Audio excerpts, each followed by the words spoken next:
All right, sorry guys, trying to get situated here. Sorry about all the shaking. I'm gonna wait a few seconds for a couple people to join.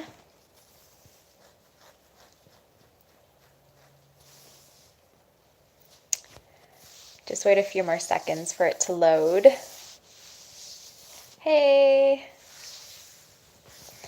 So, this is going to be my last YouTube video until after the weekend because of Easter. I'll be spending time with the family. I am in my pajamas sitting in my bed because I just have really bad back pain right now. I did a really intense workout with way heavier weights than I normally lift the other day, and I did a rookie move and did not stretch because I was too busy, and I'm paying for it now. So sitting in my bed, but I had a couple questions from people on Instagram, and I wanted to, and on YouTube as well, and I wanted to just come here and answer them so everyone can benefit, and that way it's saved.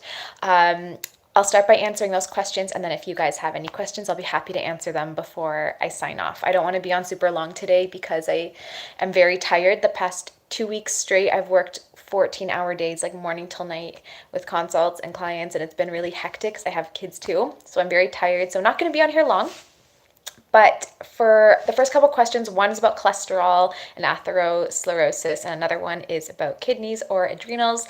So I'm going to start with those. The first one I have been seeing from a lot of people, which is why I'm bringing it up here. A lot of people are saying that they get kidney pain when they're stressed, and I brought this up on Instagram like 5 seconds ago, but then I thought I would just share it here as well. A lot of people are saying they get kidney pain when they're stressed, and they're asking why. And yes, minion pajamas, by the way.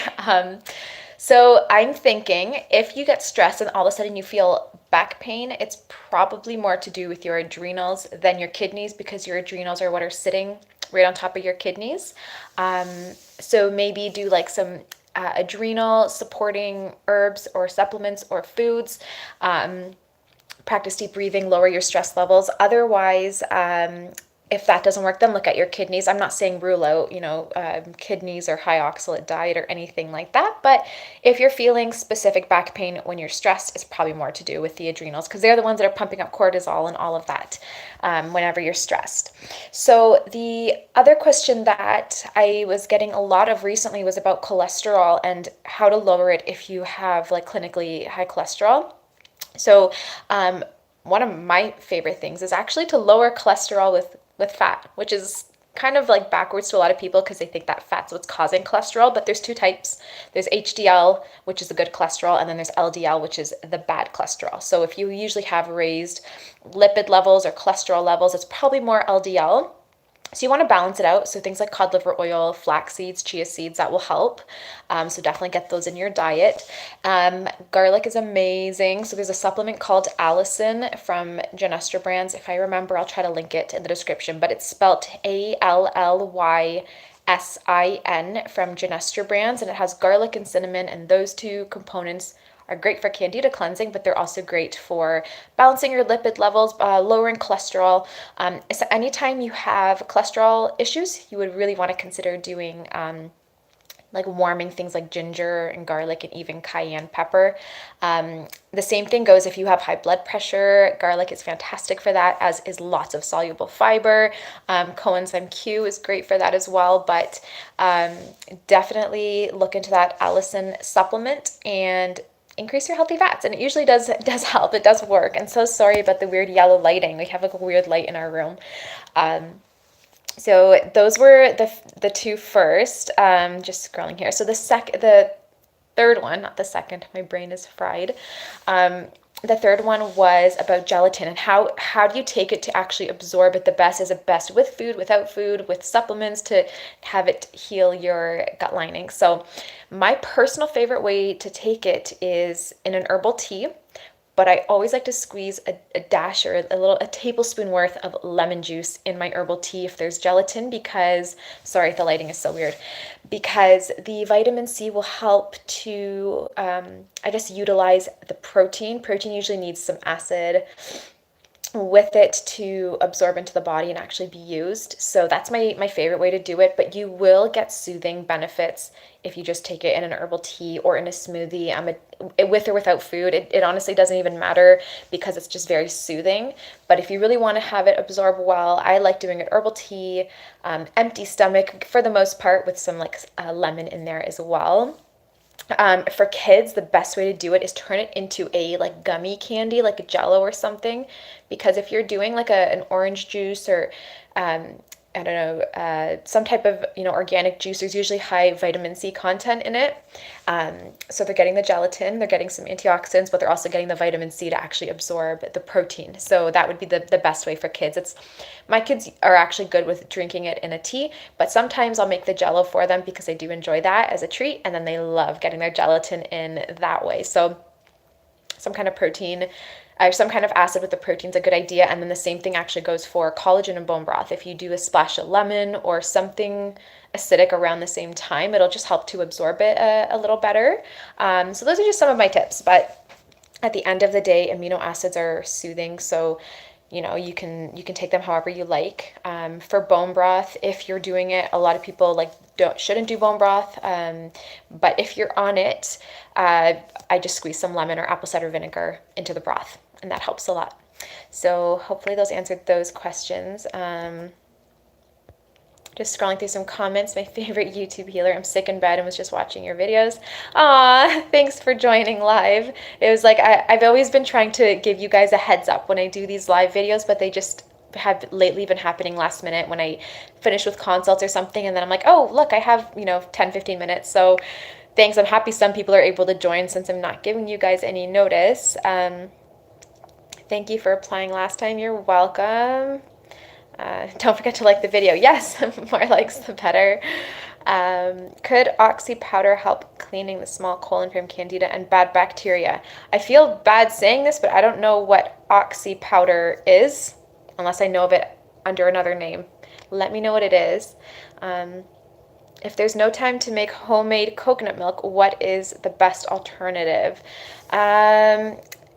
Usually it should take about 30 seconds to make homemade coconut milk. My favorite way to do it is to just buy unsulfured coconut flakes and literally blend it up with some water on like very high, and that's your coconut milk. You can add vanilla, you can add cinnamon, you can add sweetener to make it sweeter, however you like, but that's like the basic recipe, and it takes 30 seconds in a blender. So you should have time, but if you don't, you can probably just buy some coconut milk and make do with that for the time being.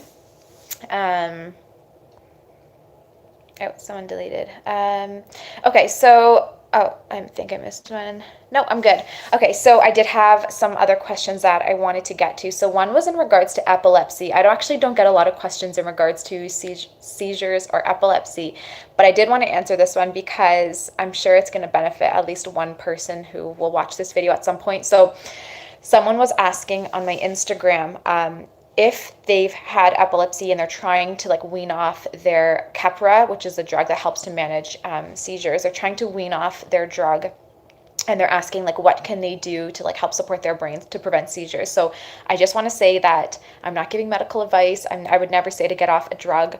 That's completely up to you and your doctor if you're doing that, but just nutrients to support your brain. For me, the biggest things are fats. I highly recommend like avocado oils. Cod liver oil is amazing, or some type of fish oil, or like a krill oil. The more healthy fats you get in, the more you'll be nourishing your brain, because your brain, I think, is like 70 or 80% fat. So it's a high fat content and it needs a lot of fat to run. Hemp oil, CBD can even be amazing. I know some people do CBD with like a certain amount of THC in it. I honestly don't know the amount, so I can't say for sure, but CBD with THC I do know is really helpful. There is like that psychoactive activity that would happen if you do the THC, but apparently it's really beneficial. I don't know much about CBD. I'm hoping, I have a friend of mine who I'm hoping to get on my YouTube channel and do like a whole CBD like informational video, Q&A type of thing. So hopefully we can do that soon. But healthy fats are my biggest. And then also like you want methylation, so lots of B vitamins, B complex. If you have the MTHFR gene, then you want to do like the methyl. There's actually Genestra has a supplement called methylation, and I really like that one because it's like the methyl form of certain vitamins, so it's really good. But B vitamins are so important. Everyone should be taking them, whether it's in one form or another, because they are water soluble. They're not staying in our body, and most of us are not getting enough in our diets. So those would be my top two for epilepsy. Is it safe to open an activated charcoal capsule and mix it with water? Yes, you could definitely open the capsule, and you can open it to brush your teeth with it and all of that as well. How to stop the outbreak of psoriasis? It seems to come back randomly. So the body is not random. So if it's coming back, it's due to something you're eating, whether it's a food sensitivity, even to healthy foods, or it's stress, or it's, you're not having enough support, whether it's like liver drainage or something like that. So based off of what you're doing, whether, I don't know if you're on liver cleanses or anything like that, but you might want to really look at your diet and make sure you're eating alkaline and anti-inflammatory, and lots of like herbal teas, lemon water, liver supporting nutrients to just get toxins out, because if they're leaving through the skin, it's for a reason. Also look towards candida cleansing as well. Usually if it's coming back, it's something you have to just kind of like fine tune your diet, really like get nitpicky and find out where your imbalances are. Is there a good vitamin, or what is the best food for dealing with leaky gut? The best foods for dealing with leaky gut, you want to do like fats and anti-inflammatory stuff. I love, love, love, it's not a food, but I love aloe. Gelatin is fantastic. Broth, so like even if it's not a bone broth, like mushroom broth is soothing. Anything with like amino acids or beverages that have nutrients in them. So I just love broths. Those are all really good. Steamed veggies, wild caught fish, those are all great for the gut. You can do so many different gut supplements. There's one called Herbal GI from Genestra. There is L-glutamine. There's so many out there. I have so many leaky gut videos with like my favorite supplements you can look at, but it depends on the stage. If you haven't done a candida cleanse, do that first, as that's probably better for the gut. Oxypatter is a scientifically formulated all-natural oxygen colon cleanser that safely relieves the bloating, irritation. Cool. Yeah, I have not heard of that, but I will look into it. So thanks for sharing. CBD good for autoimmune. It can be useful to help reduce inflammation. Some people are sensitive. Okay, actually, I'm gonna have to say I was actually told this by my friend who is like a CBD expert. He has his own company. He told me, if I remember, that some people are actually sensitive to like the cannabinoid, the CBD. So apparently if there's like some trace amounts of THC in it, it makes you not sensitive or allergic to it. I don't know. But as long as you're not sensitive to it and you're taking it and you feel okay, then yes, it can really help because it's very anti-inflammatory. And most of us, if you have autoimmune, you have a lot of inflammation. So taking something anti-inflammatory is really recommended. And I actually really love CBD. I was using it for probably a good 2 years now. I started off with just the CBD extract, and now I'm on full spectrum, which has, I think, like around 0.3% THC. So it's not like completely THC free, but like there's no psychoactive anything from it. If I don't even know what I'm talking about, guys. I'm so tired. There's no psychoactive effects from it because the THC is in such a small amount, but I've been loving it. The one I'm using right now is from Humankind. I do know Ancient Nutrition just came out with CBD products, so I'm going to be trying those soon, which I'm super excited about. But yeah, CBD can be amazing.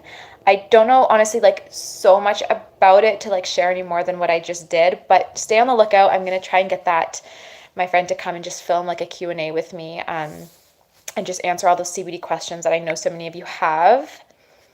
You can safely, effectively melt away the compaction. Sorry, I'm just reading comments, guys. What is your opinion on rebuilding brain health by doing lots of fresh organic fruits? I asked because you reminded me, since you were talking on brain. Fruits can be amazing because they're loaded with nutrients, right? But depends on the phase. Don't do a ton of fruit if you haven't done a candida cleanse yet. That's something I would say for after. Once you've cleansed and your body's like, your bacterial imbalance is balanced, then you can do lots of fruit and things like that and your body's fine. Imagine if we started off, like if none of us ever ate greasy burgers and pizza and a ton of sugar and chocolate bars and all the rest of this garbage. If we just when we had a craving, just had lots of fruit, like we would all be fine. It's just the reason why we have bacterial overgrowth is because of diet and stress and antibiotics and a million other things. So once you're back into balance, eating whole foods like natural foods is totally fine, and fruits can definitely help because they're so potent in not only vitamins but also minerals and antioxidants. So definitely really good for brain health. Hello. Hey, how do I deal with a flaky scalp? Flaky scalp is fungus. So whether it's psoriasis or anything else, if you have dandruff, if you have a flaky scalp, you want to address fungal overgrowth. So taking antifungals are a big part of that. You can put them topically, so like a tea tree oil, but also you want to do fungal cleansing from internally as well. So there's so many antifungals out there. You'll have to, find which one works best for you. But what I can say is if you are doing a fungal cleanse, make sure you're supporting your liver, because your scalp will get a lot worse if you're not, because more toxins and as fungus die off, they secrete toxins. So more toxins will leave through your scalp and cause a lot more inflammation rather than leaving through your urine and your stool via your liver and kidneys. So make sure you're supporting those. How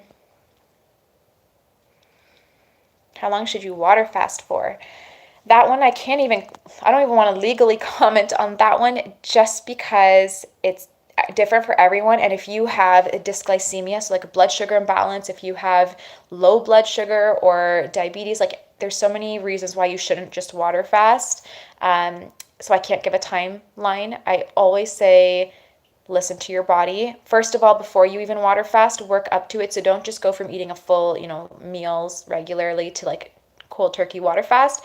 Work your way up by decreasing your meals, either intermittent fasting, going into like a smoothie fast, then a water fast. So take your time when you go into it and just literally take it 1 hour at a time or 5 hours at a time, and just make sure you're not feeling dizzy, weakened, any, fatigue, because you don't want to be messing with hormones. That's all I can say, sorry. I'm going to sign off at around the 20-minute mark. It's been about 17 minutes, so I'm going to answer a couple more. You said dry brushing on the body brings out toxins and helps the lymphatic system, but the toxins come out in the form of lesions due to my psoriasis. If you have psoriasis, and like, don't brush the psoriasis, if that's what you're saying. Like if you have psoriasis patches, for example, on your leg, do not dry brush them, because you'll just aggravate it. You only want to dry brush if you have normal skin. So there's no cuts, no lesions, no dryness. Otherwise, what was that? Okay, that was creepy. I feel like there's an animal outside my window. Otherwise, do not dry brush. You can do Epsom salt baths and other things like that, but just do not dry brush over your psoriasis patches. I had cortisone shots in my scalp for scalp psoriasis, and I have bad reaction. How do I recover from this?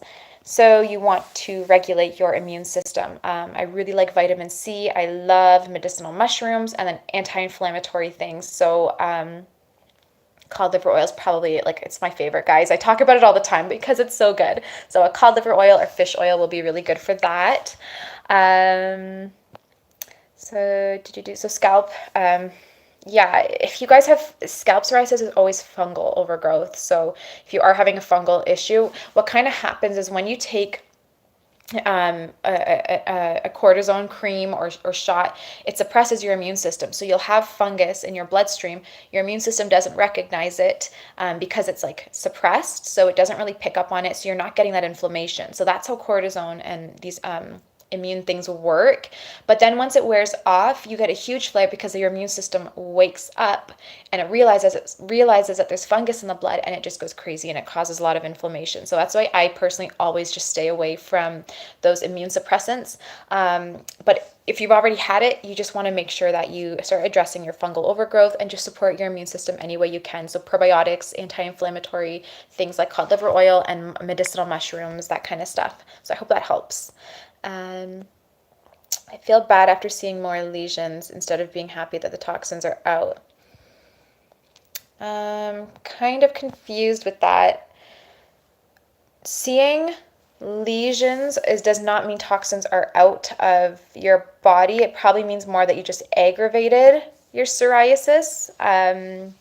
because toxins don't actually really work like that. Dry brushing for a little bit doesn't just pull toxins out. It more stimulates your lymphatic system so that toxins can leave, usually through your liver, because the lymphatic system drains, with the bloodstream. So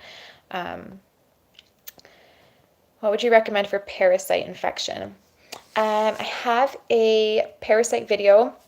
Search Happy Holistic Life Parasite Cleanse and you'll see my video, and I literally go step by step with every single supplement that you need and all the details, so that way I don't have to re-explain it here, but definitely check out that video. I think it's pretty helpful. I was cleaning up so well and the inflammation got back. Any ideas why that would happen? I'm gonna I had a piece of pasta in my hair from dinner. It's probably my kids. I'm going to say if your inflammation came back, it's probably a food sensitivity, something that you're eating that your body's just not responding well to, even a healthy food. Otherwise, look at your stress levels, look at, toxins that you may have been around during that time. But sometimes the body just surprises us and it just starts detoxing, some deep toxins that have been pushed down into your fat cells, and they just start to be brought up to the surface out of nowhere, and you'll get a flare if your elimination pathways aren't able to handle that. I'm going to sign off soon, guys, because it's getting pretty late. You're welcome. Have you ever heard of Tahitian noni juice? I have not. That's the first one for me. I've been using some of your tips, but was still eating chips, but the last 2 days I've cut them out. I hope that helps make a difference. I have psoriasis on my leg. Yes, cutting out nightshades will make a huge difference, but you have to be consistent. Cut it out for a good few months to really notice like an amazing effect, but they're very inflammatory. What foods help with acne? Greens, lots and lots and lots of greens and berries and anti-inflammatory foods. Again, we're coming back to cod liver oil, wild caught fish. That stuff is great. All right, I'm taking one more question and then I'm signing off. How long should I cleanse my liver before starting my candida cleanse? This is the question I get a lot of. You want to do a minimum 30 days and then start your candida cleanse while continuing your liver cleanse. If you feel any sort of die-off, stop your candida cleanse and continue liver cleansing for another 30 days and then repeat. If you bring your candida cleanse back in and you still have die-off, you can either lower your antifungal dosage or again continue liver drainage. So listen to your body. Everyone's different, but start with 30 days and then see how you feel. And make sure you continue your liver cleansing all the way throughout your candida cleansing phase as well. So that's all I have for today. I will be doing more live Q&As. They're a lot easier than just filming a YouTube video sometimes because I don't have to edit it. So I will be answering more questions, hopefully in the daytime so the lighting is better. But thank you all so much for joining. I hope you have an amazing Easter and awesome weekend. I'm going to be with family, eating lots of good food. And that's all I have for tonight. So we'll chat soon. Make sure you're following me on Instagram for lots of tips, answering your questions like this. But yeah, we'll chat soon. Thanks so much, guys.